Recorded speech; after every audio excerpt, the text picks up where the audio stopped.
Out the new Bob 106.3. And now, it's Coast Vue with Ricky Mathews. Brought to you by J. Allen Toyota and AGJ Systems and Networks on SuperTalk 103.1 FM. Welcome to Coast Vue, the show that celebrates the men and women who are making coastal Mississippi a better place to live, work, and play. And one of those people that makes it a better place to live, work, and play is my friend Jeff Duncan from NOLA.com and the Times-Picayune. The Saints are still trying to find themselves. I hate it when they lose because it affects my whole week. But it's Friday. It's time to focus again and think about, can they find the winning formula? Jeff Duncan, how you doing, my friend? Ricky, Kyle, great to see you guys. And, fired up for the weekend. Big game this weekend. But meantime, I'm just enjoying, the best time of the year on the Gulf Coast with this, mild, clement weather. I love it. No, it is really amazing. Hey, we're recording this on Wednesday. It's going to play on Friday, so some news might break between now and the time this actually plays. But part of the news, and we'll talk about the process around it, is Odell Beckham Jr. hitting the waiver wires. And I'm sure there's going to be a lot of discussion about who he's going to be playing for. What you think about the latest? Ricky, I thought you'd want to talk about that Falcons game. You want to talk about OBJ. We're going to come back to it again because we need a receiver. Yeah, I know. I hear you. No, it's a huge story. I mean, obviously, Odell Beckham Jr. is a New Orleans native, LSU, former star at LSU, big-time receiver who I think still has some juice left in his legs. I think if he gets in the right system, he could still be very productive. And the Saints are all in, man. I mean, I don't know if they're going to get him or not. By the time this comes out, we should know where he lands. But there's a lot of competition for his services, and the Saints have been putting the full court press on him. I mean, Sean Payton's personally been involved in this one, and they want him pretty badly. Do you think – okay, so we'll come back to Odell Beckham here in just a second and how he might fit in. But man, Jeff, the number of drop passes, and it's really across the board. I mean, how do you evaluate that? Well, I'll be honest with you, Ricky. I didn't think after I watched the game again and then I've looked at the analytics, I didn't think they dropped that many balls. I mean, some of those were competitive plays where the DB had his hands on the ball. I think they had, in the end, they had 3 recorded drops. In other words, 3 drops where the ball just hit their hands and they didn't catch it. That's not that bad. I just think drop passes are such a conspicuous, obvious thing that everybody sees and everyone gets frustrated. But I think that was part of the issue in that game, and it's now become the overriding narrative that everybody's focused on. I mean, they had a lot of penalties that put them in really tough situations. The defense gave up some humongous plays. I mean, I think they had 5 plays of over 30 yards, including a 64-yarder at the end of the game. Can't happen. So there were a lot of things that contributed, but the receiving situation, I think, is being overstated, in my opinion. I'm not saying it's great because I think Mike Thomas makes some of those catches, even with the DB there. I think Marcus Colston makes those catches. So there's validity to it, but I don't think it's the magic bullet that's going to solve the Saints' issues. Yeah, I was going to mention that because Michael Thomas, you're right. I mean, a lot of the catches he made, if you go back and look at his highlight reel, these were not easy catches. These are catches where his hands were so strong. He just was able to hold on, even though a DB might have had his hand on the ball as well. That it was almost like a toss-up, and he won the toss-up. Yep.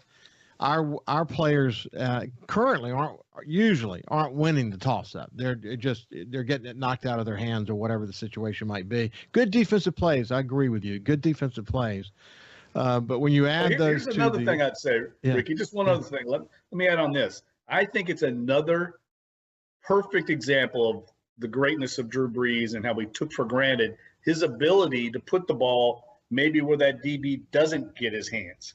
And that's what we're seeing. And this is no indictment of Trevor Siemian or Jameis Winston or anybody.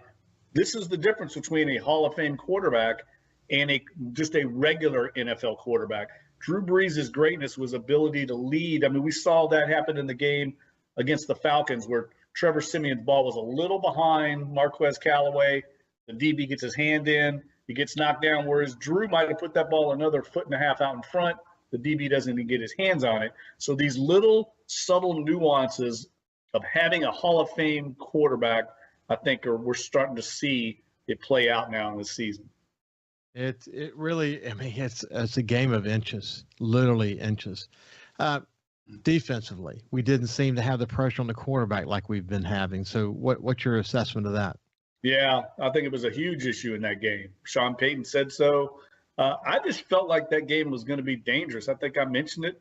I felt like Atlanta had a lot more to play for in that game, and I just felt like human nature is you come off the bye week, you go on the road and play a big emotional game on Monday Night Football against Seattle. You know you're geared up for that one. You're underdogs.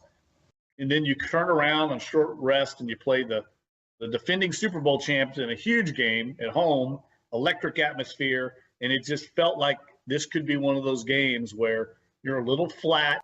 You don't have quite as much energy. And I think that played out. I felt it going to the stadium on Sunday. I drove right in an hour and a half before the game. It was any traffic. Everybody got there late. I think the fans kind of took the game for granted. And I think the Saints didn't have quite the energy that Atlanta had, and they fell in that big hole and couldn't dig themselves out. So, okay, so the game happens. All the press conferences happen and all the all the stuff around Odell Beckham starts to kind of heat back up again. Set all that stuff aside. When you distill everything you're hearing, everything you're seeing, where are you right now in terms of what the winning formula might look like going forward? I think they're fine. I don't feel any differently than I did before that game. That was one that would have been nice to have. But the way I look at this schedule, this next 4-game stretch is critical. They play 3 of the best teams in the NFL, starting this weekend with Tennessee.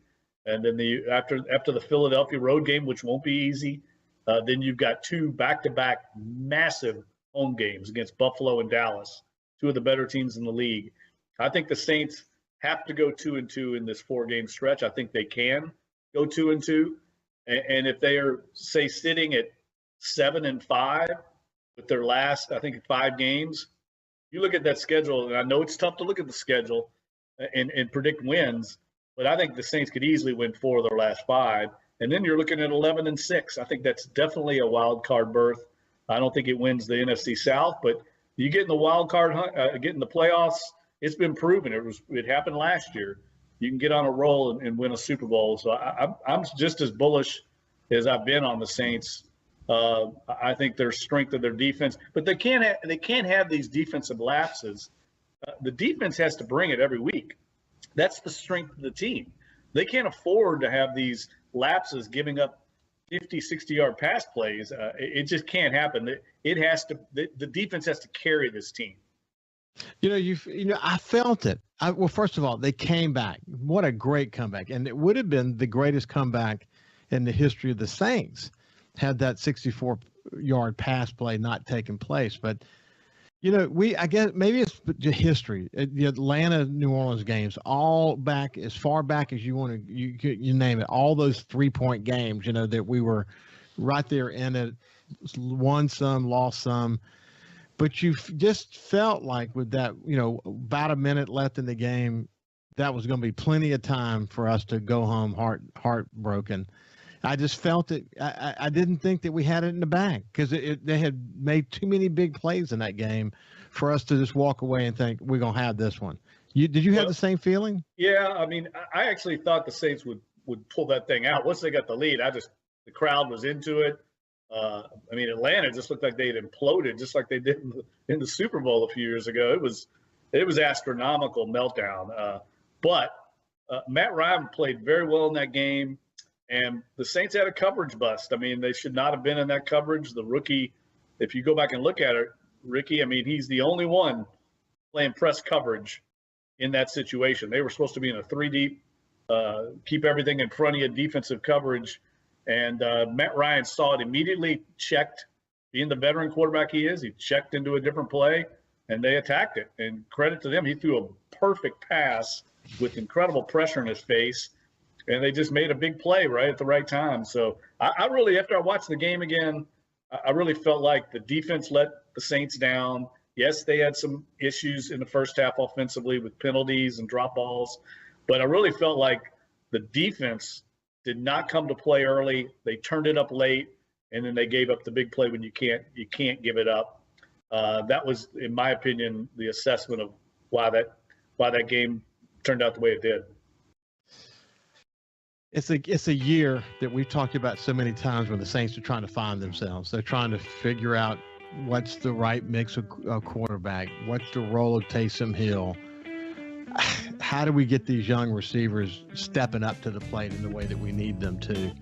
How do we continue to make our defense the best it can be? It's a strength on the team, as you pointed out. Can't have these breakdowns, but we gotta bring it more than we normally would to win games. Now that's the bottom line. And most of the games are going to be close. Hey, when we come back, we're going to continue the conversation with Jeff Duncan. What's the latest on the quarterback situation? Jeff actually, his book, Peyton and Breeze, is now out in a sort of a paperback version.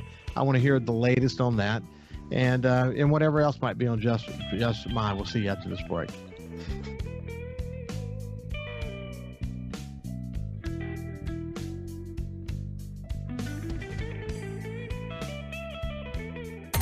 Coast Vue on SuperTalk 103.1 is brought to you by J. Allen Toyota on I-10 exit 38 Gulfport. See all the incredible inventory at allentoyota.com. And remember, when you think Toyota, think J. Allen Toyota. It's 2021 and J. Allen Toyota still has a lifetime warranty on all new Toyotas. They all come with Toyota Care. We've got a great rental department. We've got great used cars. We've got a parts and service department ready to help you. So when you think Toyota, think J. Allen Toyota. If Alexa's part of your life, you've got one more way to access SuperTalk. SuperTalk Mississippi is now available on Amazon Alexa devices. Once enabled, just say, Alexa, play SuperTalk Mississippi at any time and start listening. It's that easy. Just one more way to stay informed and connected with your state. Learn more at supertalk.fm/Alexa. SuperTalk Mississippi. SuperTalk Mississippi. Now available on Amazon Alexa devices. When COVID started, Gulf Coast Business Furniture and Supply began stocking hard-to-find PPE items. When Amazon and other mega internet companies were out of stock or inflating prices, Gulf Coast Business Furniture and Supply was providing local schools and businesses vital PPE supplies at fair prices. When your office needs PPE supplies, office furniture, or products to keep your business operating, consider Gulf Coast Business Furniture and Supply. We sell that too. Buy local. Thousands of Bulldog fans have subscribed to the Thunder and Lightning podcast.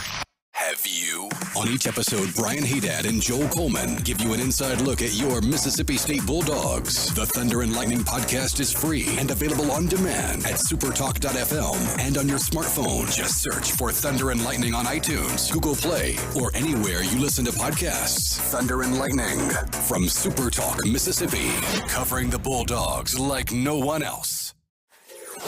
SuperTalk, Mississippi. From outer space, visitors from another world.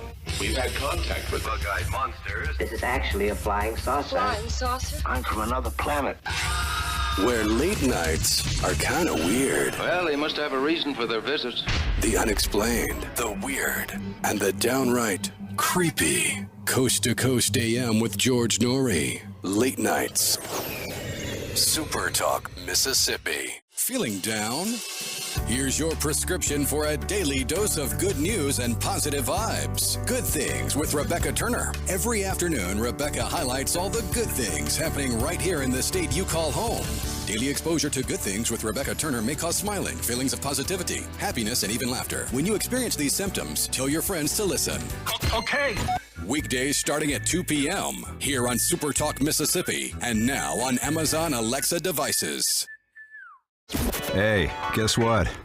Bob is back, now at 106.3, playing the 80s, 90s, and whatever.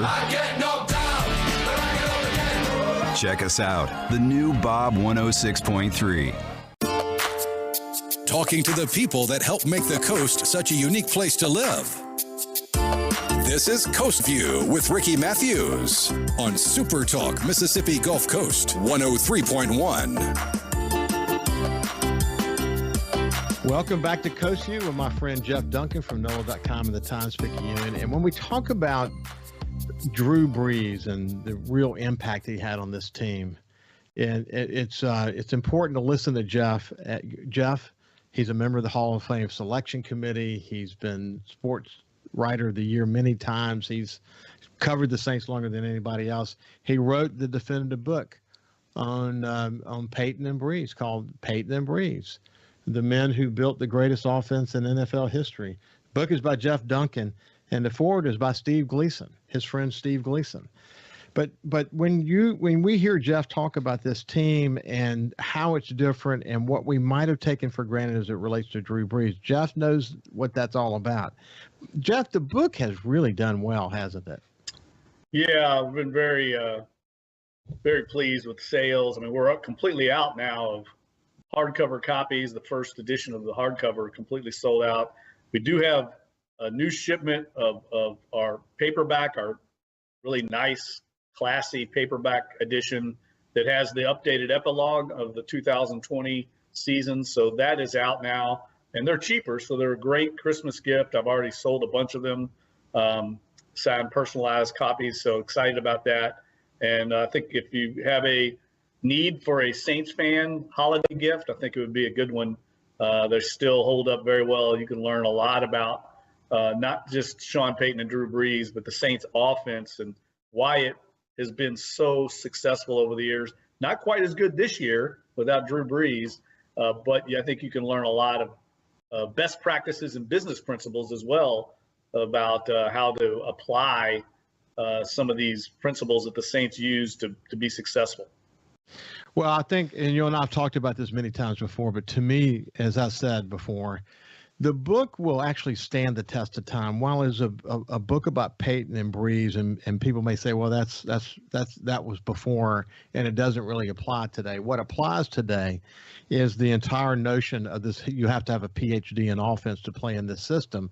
And what does that mean? And how does that, what's the role of a quarterback in Peyton's scheme?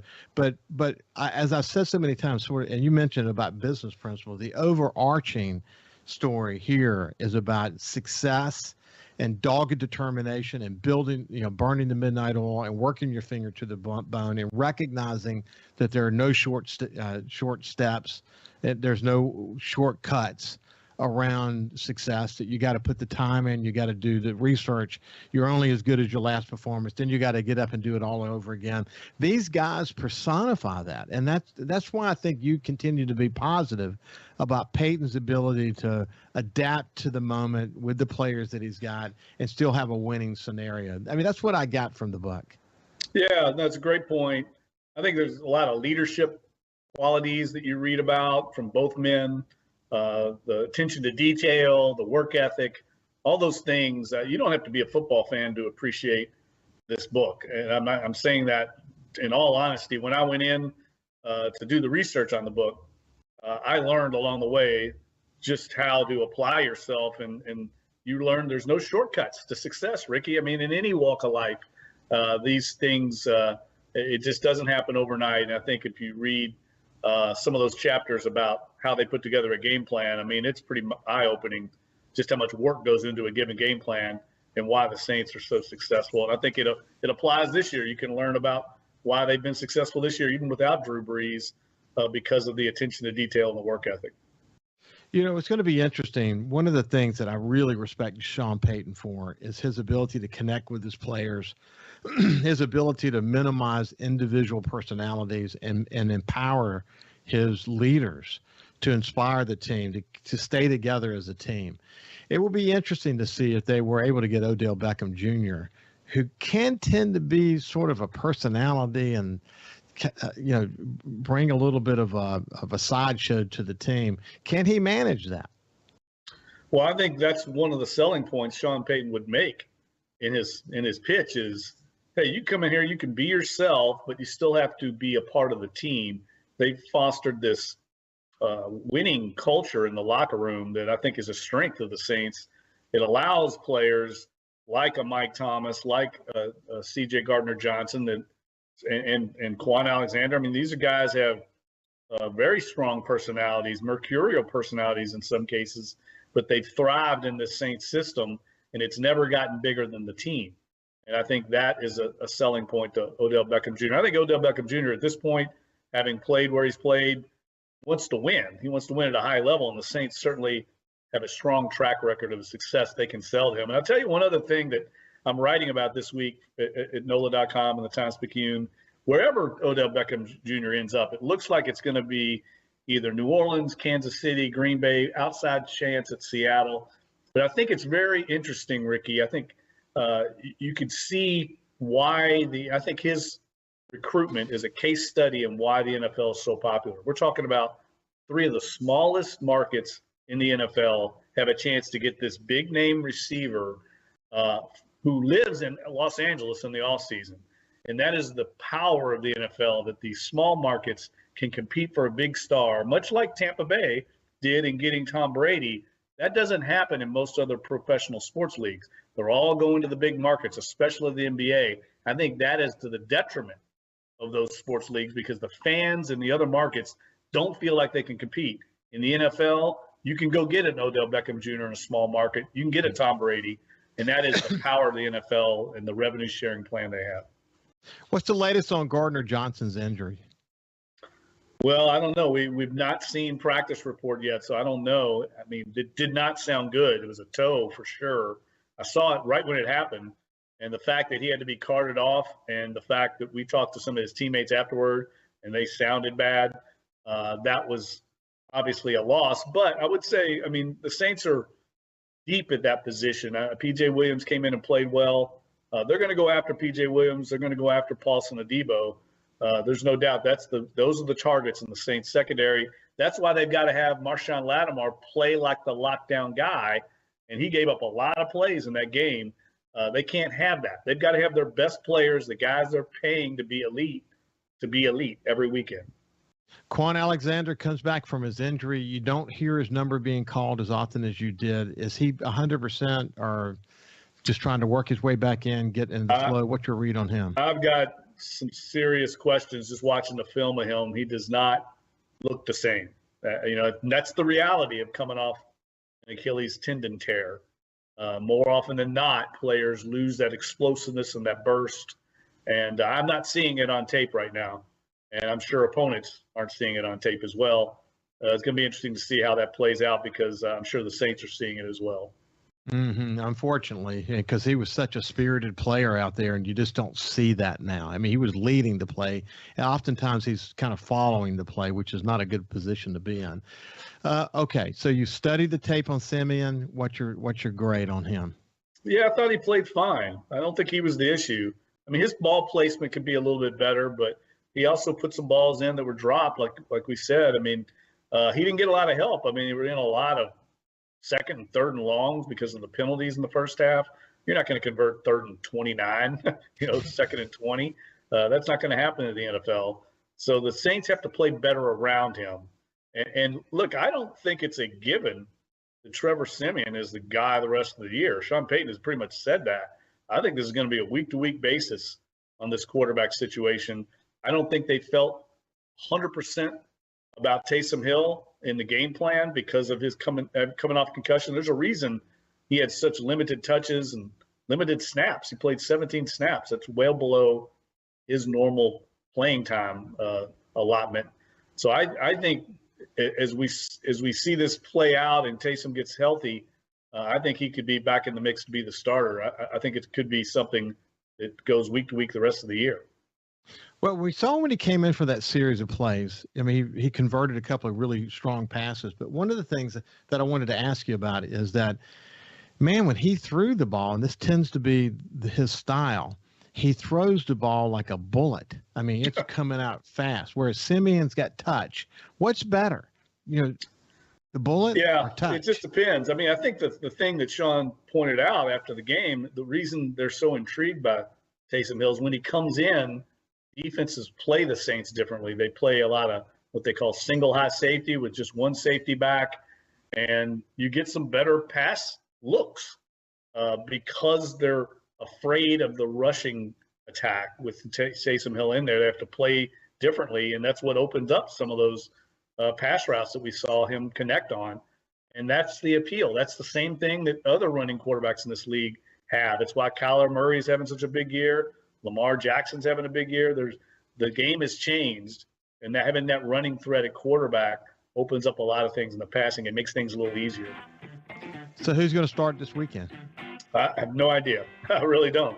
I think it's up in the air. I mean, I think Trevor Siemian will get the start, but I think you're going to see both guys from here on out anyway in these games, and I think that'll be fine. I think they can win, but they got to play better in the other facets of the game. I know you're headed over to the Saints training facility, and a lot of news is going to happen between now and the time this airs. But you've done a great job of helping us break it all down. It's everything you said is super applicable to when this is going to air on Friday, because there's a lot about the concepts, the leadership approach, the opportunities we have to put it all together and still have a winning season. As usual, Jeff, Duncan, thank you so much for spending some time with us. Thank you. Process of it all, the leadership that's necessary to create a winning team. We've got a good feel for that.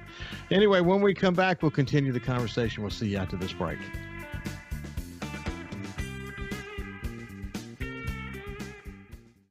Hey, guess what? Bob is back, now at 106.3, playing the 80s, 90s, and whatever. Check us out, the new Bob 106.3. Feeling down? Here's your prescription for a daily dose of good news and positive vibes. Good Things with Rebecca Turner. Every afternoon, Rebecca highlights all the good things happening right here in the state you call home. Daily exposure to Good Things with Rebecca Turner may cause smiling, feelings of positivity, happiness, and even laughter. When you experience these symptoms, tell your friends to listen. Okay. Weekdays starting at 2 p.m. here on SuperTalk Mississippi, and now on Amazon Alexa devices. Hey, South Mississippi, the future has arrived. It's 2021, and at J. Allen Toyota, we're here to serve you. Want to let you know that we have Allen's lifetime warranty on every new Toyota we sell. That also comes with Toyota Care. That's 2 years and 25,000 miles of complimentary maintenance. We have a great rental department. Our service department's ready to take care of your current vehicle. We're rolling out J. Allen certified pre-owned for 2021. You got to come to I-10 exit 38 right here in Gulfport. You're going to love what we have to offer. When you think Toyota, think Allen Toyota. Get the scoop on what happened in college football and what to expect in the NFL. Each Sunday on Sports Sunday with Michael Borky. Get the story behind the stats, 8 to 10 a.m. on SuperTalk Mississippi, supertalk.fm, and watch the show on supertalk.tv. SuperTalk Mississippi. We're more than just words. This is where the story of your state is told. Proud to cover the Magnolia State like nobody else. SuperTalk Mississippi. When COVID started, Gulf Coast Business Furniture and Supply began stocking very hard-to-find PPE items to make our community a safer place. When Amazon and other mega internet companies were out of stock or inflating prices, Gulf Coast Business Furniture and Supply was providing local schools and businesses vital PPE supplies at fair prices. They were even sending thousands of dollars of PPE supplies free to local schools in need with help from other local business leaders. The next time your office needs PPE supplies, office furniture, or products to keep your business operating, consider a local company that supports your ball teams, cheerleaders, and area homeless. Consider Gulf Coast Business Furniture and Supply, the local guys that keep your prices fair, your service and selection excellent, and your health our business. Gulf Coast Business Furniture and Supply. We sell that too. Buy local. SuperTalk Mississippi. From outer space, visitors from another world. We've had contact with bug-eyed monsters. This is actually a flying saucer. Flying saucer? I'm from another planet. Where late nights are kind of weird. Well, they must have a reason for their visit. The unexplained, the weird, and the downright creepy. Coast to Coast AM with George Norrie. Late nights. SuperTalk Mississippi. Hey, I'm Steve Azar, and you never know who or what you'll hear when I spend a Mississippi Minute with my friends. Talking to Paul Thorne, Mississippi true treasure, really incredible recording artist, singer, songwriter, has been doing it a long time, doing it the right way. It's almost like a Forrest Gump thing because, I was a boxer, / I worked in a furniture factory, / I had a gig 2 nights a week playing my acoustic guitar in a pizza restaurant, / I was in the National Guard. And, Wow. All this stuff was going on at the same time. / I had a writing contract with Rick Hall and Fame. In a Mississippi Minute. Be sure to check out In a Mississippi Minute with me, Steve Azar, right here on SuperTalk Mississippi, the SuperTalk Mississippi app, and now available on iTunes, Google Play, and Stitcher. For something new and unique in talk radio, take a listen to The Ben Shapiro Show. Every day, we're driving the debate in America with the fastest moving, hardest hitting, most comprehensive, fact-based commentary on the radio. We don't hold back. We never shy away from telling you the truth. Our show is a meeting place of ideas. We have the most important guests and the biggest thinkers in America. Weeknights at 9 For something new and unique in talk radio, take a listen to The Ben Shapiro Show on SuperTalk Mississippi. SuperTalk Mississippi. Just seems to me people have so much invested in not telling the truth. When you want the truth. Simply because it might hurt some feelings. And nothing but the truth. Lose some subscribers. You want the Gallo Radio Show. I just think in this audience, you still believe that if you tell the truth, you come out ahead. The Gallo Radio Show. And if you tell yourself otherwise, you're lying to yourself.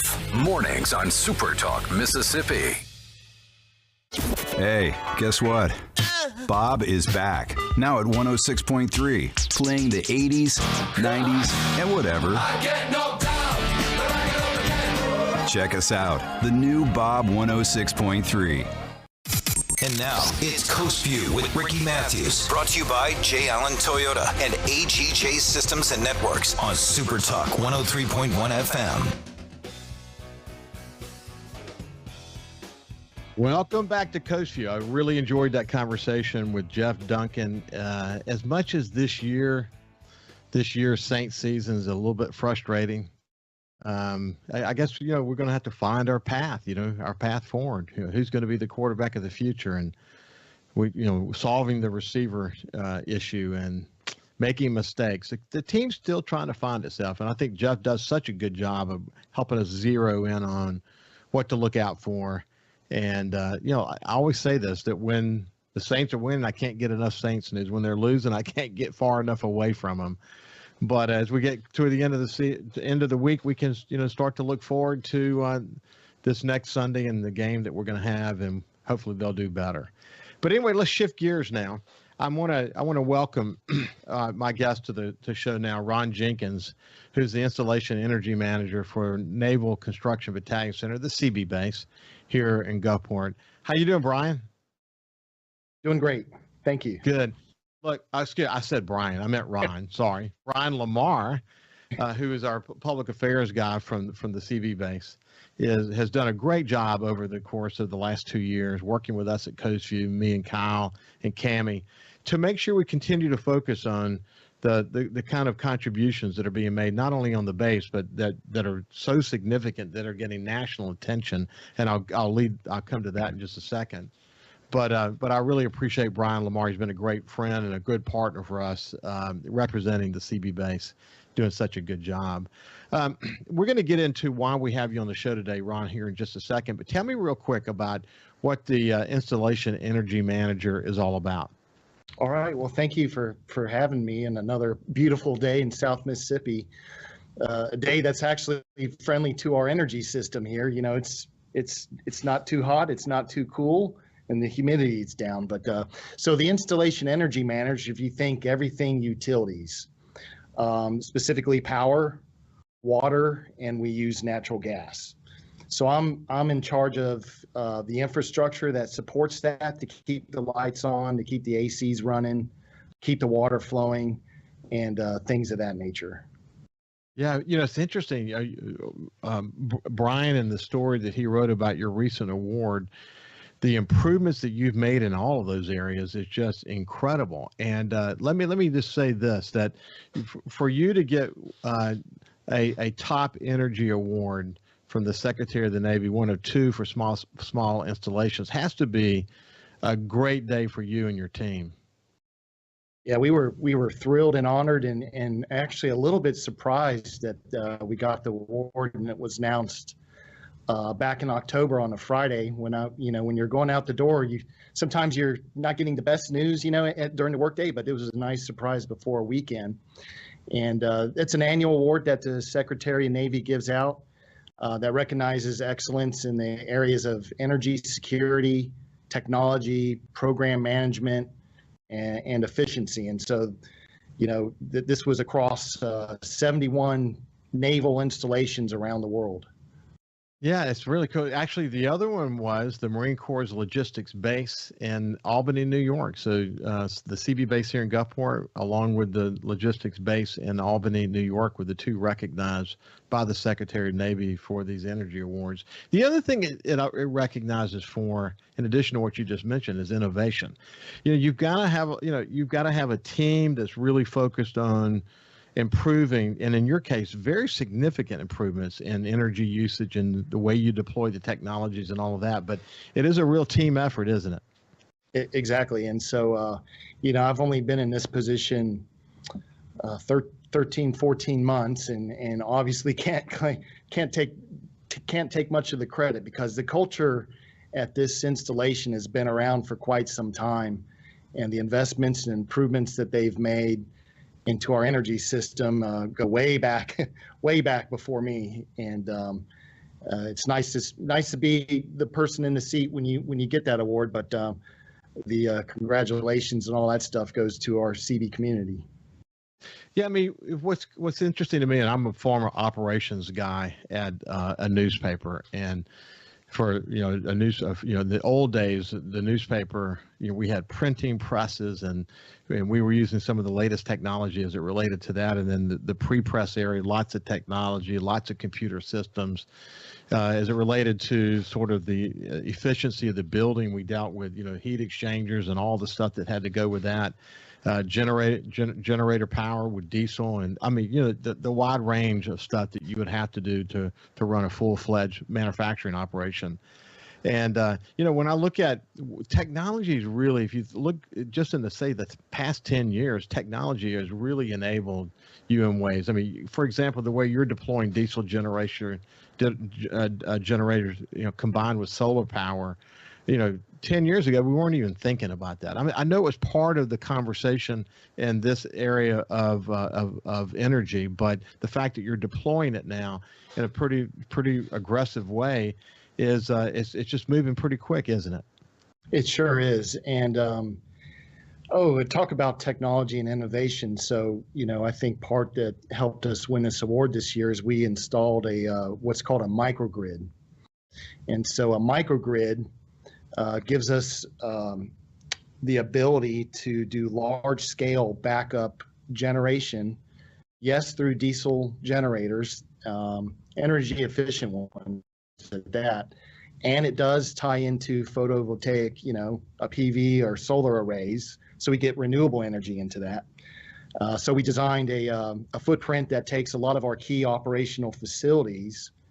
And so which is a good portion of the base, it's about half the load of the base, about 3 megawatts. And so now we have the ability, say of a hurricane landfall, we can turn on that microgrid, come off the grid in case we lose power, continue operations, continue to communicate, make us more efficient or fast to support the community, if we have a natural disaster and that sort of thing. But this was a state-of-the-art system that was installed by Mississippi Power, and I'm being told there's very few between these type systems in the world. We have one right here on the CB base. That's really cool. I have had numerous representatives from Mississippi Power on this show many times, and their strategic work on deploying technologies that help, efficiency, that help in disaster recovery scenarios, and the ability to have all these backup plans and grid systems, et cetera. They've gone into great detail about all of that. If you think about it, so it's not just in power, but you guys are focused on petroleum consumption. You're focused on water consumption. Tell me more about sort of the wide range of issues that are involved in your sphere of influence. Sure. So there's really three pillars to Navy energy security. And so what you kind of touched on represents efficiency. So, whether we're using fuel, consuming water, consuming power, we want to make sure that's done in an efficient manner. Where the Navy has changed recently is they've added these other two pillars. And I can explain them, I think, in layman's terms. The second one is called reliability. So reliability is everything that you expect to be working when you walk in the door on a normal day. Are your lights on? Is your AC on? Does the water flow? So things like that. Reliability is how do your systems operate under normal conditions. The third pillar, which is gained a huge amount of importance, is called resiliency. And so resiliency is how do your systems operate, backup generation, all those other things, under abnormal conditions. And so, we get a lot of these. We've had quite a few hurricane landfalls, in the recent years that test our ability to do backup generation exercises. But so let me just touch base on when we commissioned and started up our microgrid, we saw an opportunity, and this is a requirement throughout all DoD installations, is to do what's called a black start exercise. You go, what in the world is that? So that's essentially pulling the plug to your base. So we deliberately shut off power to the entire base. We got to see in real time our microgrid work and operate. And then we tested our ability to communicate. Could we still communicate? Could we still carry on the mission? We evaluated our, infrastructure to try to find, gaps in our system where we could put some process improvements in place. And so this exercise we did, it took a lot of planning, and we were the first naval installation to do that out of those 71 I talked about. So we were really proud of that, and we had a lot of eyes, from our higher chains of command, watching us and seeing how we did it. Well, I mean, if you think of it, we've talked about this before, but think of the Naval Construction Battalion Center, the CB base, as being literally a city. And think about the critical mission work that you're doing with literally people deployed all over all over the world, actually, and the work that you do and how important it is. It's important to have these backup systems in place. It's important to have an emergency operation plan where you understand where some of the vulnerabilities can be so that you can make sure you've got backup and redundancy in those places. That's a lot of the world that I came from in the newspaper business. Hey, when we come back, we're going to continue our conversation with Ron Jenkins, who's the installation energy manager at the CB base. I actually am curious about where did he come from? And he settled here in coastal Mississippi. I wanted to talk a little bit about his story. We'll see you after this break.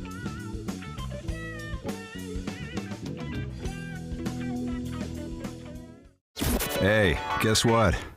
Bob is back, now at 106.3, playing the 80s, 90s, and whatever. I get knocked down, but I get up again. Check us out, the new Bob 106.3.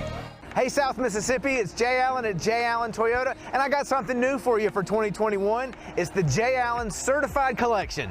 What that means is we selected our very best inventory with under 75,000 miles, and they're 6 years old or newer. That comes with a multi-point inspection, a 10-year, 100,000-mile warranty, and a 3-day buyback guarantee. So come check out the Jay Allen Certified Pre-Owned Collection right here, I-10 exit 38 in Gulfport, or on allentoyota.com. When COVID started, Gulf Coast Business Furniture and Supply began stocking hard-to-find PPE items. When Amazon and other mega internet companies were out of stock or inflating prices, Gulf Coast Business Furniture and Supply was providing local schools and businesses vital PPE supplies at fair prices. When your office needs PPE supplies, office furniture, or products to keep your business operating, consider Gulf Coast Business Furniture and Supply. We sell that too. Buy local. SuperTalk Mississippi, your new home for the Ben Shapiro Show. We don't hold back. We never shy away from telling you the truth. The most electrifying national talk show on air today. We have the most important guests and the biggest thinkers in America. Ben Shapiro, brutally breaking down the issues of the day. From politics to pop culture, we take a look at all of it. So don't miss out. Weeknights at 9. For something new and unique in talk radio, take a listen to The Ben Shapiro Show. On SuperTalk Mississippi. SuperTalk Mississippi. It just seems to me people have so much invested in not telling the truth. When you want the truth. Simply because it might hurt some feelings. And nothing but the truth. Lose some subscribers. You want the Gallo Radio Show. I just think in this audience, you still believe that if you tell the truth, you come out ahead. The Gallo Radio Show. And if you tell yourself otherwise, you're lying to yourself. Mornings on SuperTalk Mississippi. Thousands of Bulldog fans have subscribed to the Thunder and Lightning podcast. Have you? On each episode, Brian Haydad and Joel Coleman give you an inside look at your Mississippi State Bulldogs. The Thunder and Lightning podcast is free and available on demand at supertalk.fm and on your smartphone. Just search for Thunder and Lightning on iTunes, Google Play, or anywhere you listen to podcasts. Thunder and Lightning from SuperTalk Mississippi, covering the Bulldogs like no one else. Hey, I'm Steve Azar, and you never know who or what you'll hear when I spend a Mississippi Minute with my friends. We're talking to Del Berra. Take me back to growing up and what it was like in the household with a dad like Yogi Berra. You know, we grew up with his funny sayings. You know, I remember Dad managing the Mets, and me, Larry, and Timmy are watching the game on TV. And all of a sudden, two streakers run out of the stands on TV, and the camera slips away from them. So when he gets home, me, Larry, and Timmy say, "Hey, Dad, those streakers, what were they, boys or girls? We need to know." And Dad looked us right in the eye and said, "I couldn't tell. They had bags over their heads." In a Mississippi Minute. Be sure to check out In a Mississippi Minute with me, Steve Azar, right here on SuperTalk Mississippi, the SuperTalk Mississippi app, and now available on iTunes, Google Play. Hey, guess what? Bob is back, now at 106.3, playing the 80s, 90s, and whatever. I get knocked down, but I get up again. Check us out, the new Bob 106.3. Talking to the people that help make the coast such a unique place to live. This is Coast Vue with Ricky Mathews on SuperTalk Mississippi Gulf Coast 103.1. I love spending time with people who are involved in the military. The military, the influence they have here in coastal Mississippi. You think about the CV base, you think about what's going on over at Stennis. You think about, of course, Keesler and the Air Force Base and the work that they've done, the National Guard. You think about, the work. I mean, look, every single aspect of the military is playing out here in coastal Mississippi. So it's not just the active duty that makes such a big impact, but you have a lot of retirees that have either retired here and maintained their retirement status, or some that have just retired and gone on to contribute in other ways. So, I just love having conversations with them because the military community has just absolutely made such a dramatic impact to coastal Mississippi in so many different ways. We're able to import so much talent here. We're able to insert so much leadership, both in the community and both in business, and still at some of these bases for sure. You grew up in Tallahassee, Ron, and tell me about that, and how did you choose to go the path that you took? So I grew up in Tallahassee, Florida, and I was studying civil engineering at Florida State University, and really didn't come from a family with much military service. And so when I was getting about a year out, I saw what my college graduates were, type of jobs they were getting and things of that nature. And all it took, though, was a article or an ad on the wall that a Navy recruiter was coming. And so, I got excited, and that's how it happened, you know. And I came home one day and told my parents that I just joined the Navy, you know, and that happens everywhere. But, you know, the looks on their face probably represent the looks on many parents' faces when they find out their children do that. But, you know, it's kind of outside of our, you know, it's kind of outside of the usual plan, you know, in our family. But that was in 1996, and went through officer candidate school in Pensacola, and served like the Navy advertises all around the world. Wow, that's so cool. And so you retired. What year did you retire? I retired at the beginning of 2020, so January of 2020. I did my first tour in Gulfport as a lieutenant in 2003. So that was, you know, it was my first introduction to a CB battalion, and made several deployments, you know, overseas during that time frame. And in 2005, we all knew what happened. And then, matter of fact, on, you know, that late day in August when Katrina made landfall, we were flying back from overseas deployment. And I took a big loss, like a lot of folks did, with our house. My in-laws came to help us rebuild. We actually got orders out of here pretty quickly because I had nowhere to live. But my in-laws came and helped rebuild that house. It's in Long Beach, not far from the water. And they fell in love with the area and moved into that house. So fast forward, you know, another 15 years or so, I was last stationed in Guantanamo Bay, Cuba. And we had orders to go to Washington, D.C. We were having some health issues with our parents, and we loved, you know, the coast here. And I asked, you know, Navy, please, is there a position open in Gulfport where I could come back? I need to retire for family reasons. And luckily they said yes. And so that happened, and that's why we're here today. That's so cool. And your wife's an entrepreneur. She has a business called the Threaded Cork in Biloxi. And it's got to be exciting to see her with her business and you sort of settled in there. You know, how's she doing? She's doing wonderful. And so she's been in retail her whole career and kind of, you know, changing jobs as I changed jobs. And she's been working, she wanted to work for herself, and that opportunity presented itself. So we're kind of spread out. We live in Pass Christian, Mississippi. We still have that house that our in-laws live in Long Beach. I work in Gulfport, and she owns a business in Biloxi. So, you know, that probably wouldn't have happened. You know, you'd never know if Hurricane Katrina didn't happen. You kind of make a good out of, you know, a catastrophe, and that's how we ended up here. Well, you know, as we've learned, sort of on a macro level, Mississippi just in general has a great reputation in terms of veteran affairs, and so many people choose to make this home who are not from here. In your case, you were from Tallahassee. You've been all over the world. You've had the opportunity to have a great perspective on that, but you still picked here as the place to settle down. And so many people like you have done that. I mean, it's really remarkable, really. You think about the number of people who've come here or passed through here who ultimately choose this place as their permanent home, isn't it? It is. And again, it's a lot of that is your first impression. And as a young lieutenant, again, moving into that house in Long Beach, a neighbor brought us an apple pie.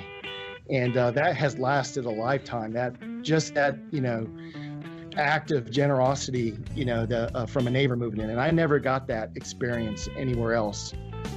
Here in Mississippi. I've heard that so many times. There's something in the heart and soul of coastal Mississippians, and it conveys itself to people like you.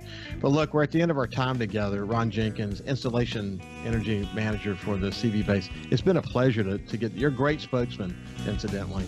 And send our regards to your wife, and hope things are going well for her. And congratulations on your recent award. We really appreciate you joining us today. Thank you, and thanks for having me.